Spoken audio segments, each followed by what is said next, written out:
Here's something neuroscientists confirmed, and it quietly dismantles everything you've been told about self-control.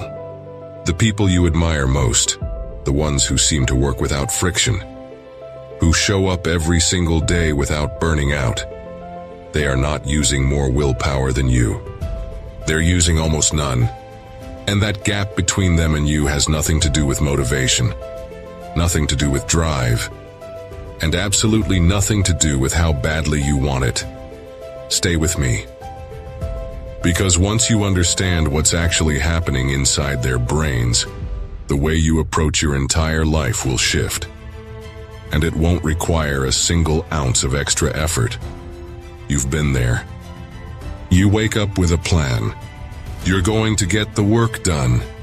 The morning starts fine, but by early afternoon the plan is already falling apart. You reached for the phone. You skipped the workout. You told yourself you'd start tomorrow. And the worst part? It's not the failure itself. It's that you don't understand why you tried. You genuinely wanted it. So what went wrong? This is the story of most people. And it was also, remarkably, the story of one of the most productive writers of the 20th century, Victor Hugo, author of Les Miserables and The Hunchback of Notre-Dame. A man whose work shaped French literature for generations. But before the masterpieces, before the legacy, there was a man who could not stop procrastinating. Hugo had a brutal habit of abandoning deadlines, getting lost in social engagements, and doing anything except the writing he'd committed to. His publisher gave him a non-negotiable deadline for a new novel. Hugo had months. He did nothing. As the deadline approached, he panicked.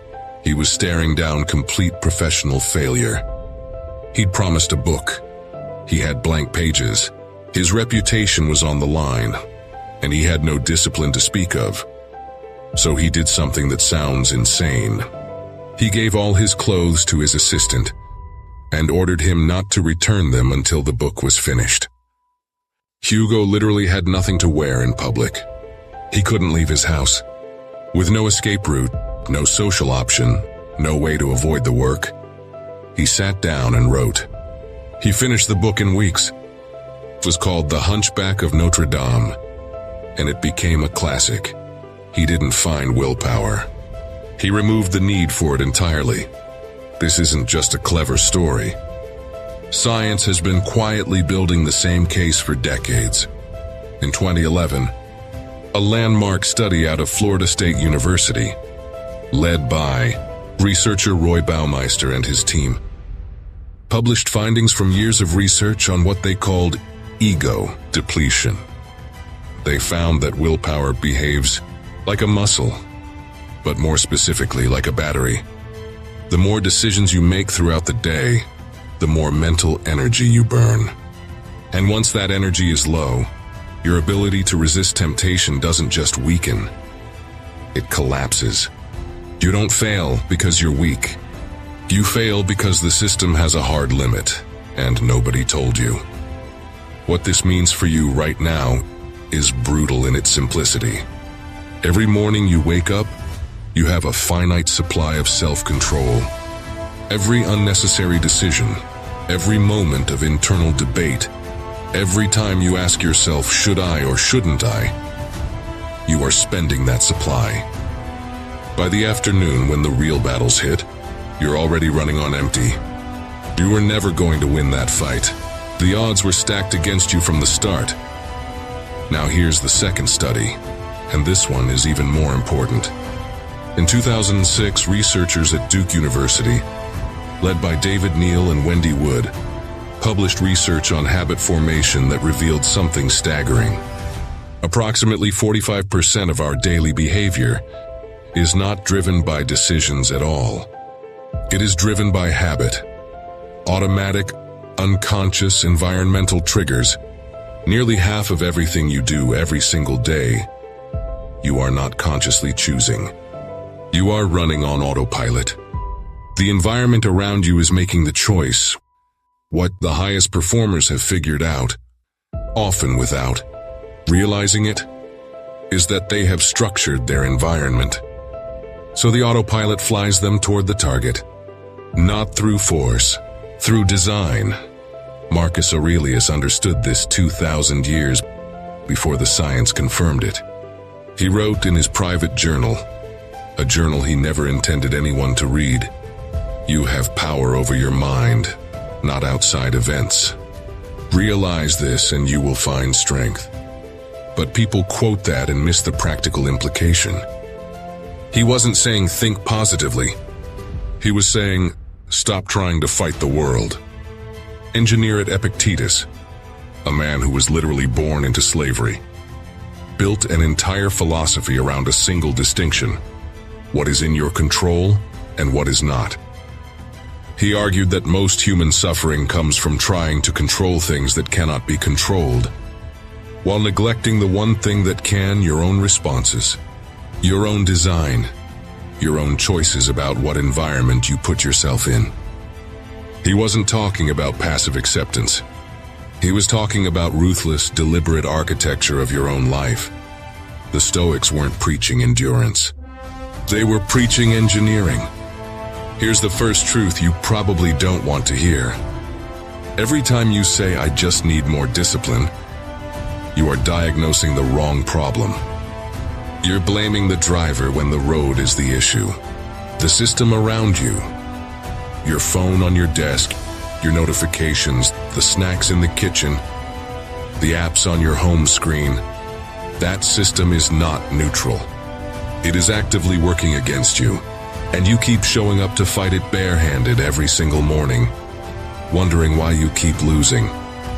The second truth is sharper.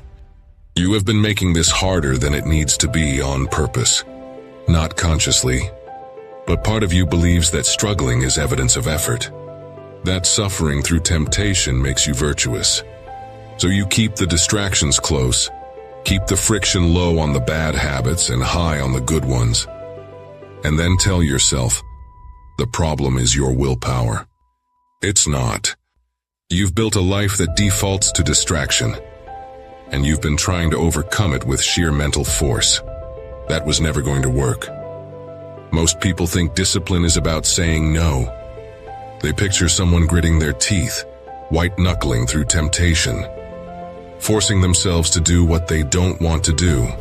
And if you struggle, you tell yourself you're undisciplined, which leads to shame, which leads to avoidance, which leads to more failure. But here's what's actually true. Real discipline isn't about resistance. It's about design. The most consistent people on earth are not stronger than you. They've simply built systems where the right behavior is the easiest behavior. They don't resist junk food. They don't buy it. They don't force themselves to exercise. Their gym clothes are already laid out. Their gym bag is in the car. Their workout buddy is already expecting them. The path of least resistance leads directly to the goal, because they built it that way. You don't need more willpower. You need a better environment. Here's the first thing you can do today. It's called friction design. Pick one behavior you've been struggling to quit, and add one layer of physical friction between you and it. Put your phone in a different room during work hours. Log out of social media on your browser so you can't open it mindlessly. Put the junk food on the highest shelf in the back of the cupboard. This sounds almost embarrassingly simple. That's the point. You are not outsmarting your future self through strength. You are making the bad behavior slightly more inconvenient, so your depleted afternoon brain takes the easier road. The second step is its mirror. Pick one behavior you want to build, and reduce the friction to almost zero. If you want to read more, put the book on your pillow, not on a shelf. If you want to exercise, sleep in your gym clothes if you have to. If you want to write, leave the document open on your desktop. Make the desired behavior the default path. Your future self, running low on mental energy, will follow the path of least resistance. You are building that path right now. Now, back to Victor Hugo. He didn't just finish the book. He later said those weeks were among the most productive of his life. By removing every external option, he had removed the internal debate entirely. There was no choice to make. There was only the work. He had made discipline effortless by making everything else impossible. That's the model. Not more force, better design. Here's what it comes down to. Willpower is real, but it is limited, expensive, and unreliable. Environment is permanent, passive, and free. Stop fighting the current with sheer effort. Change the current. You don't have to overhaul your entire life today. Just pick one thing, one friction to add, one friction to remove, and do it before you go to sleep tonight.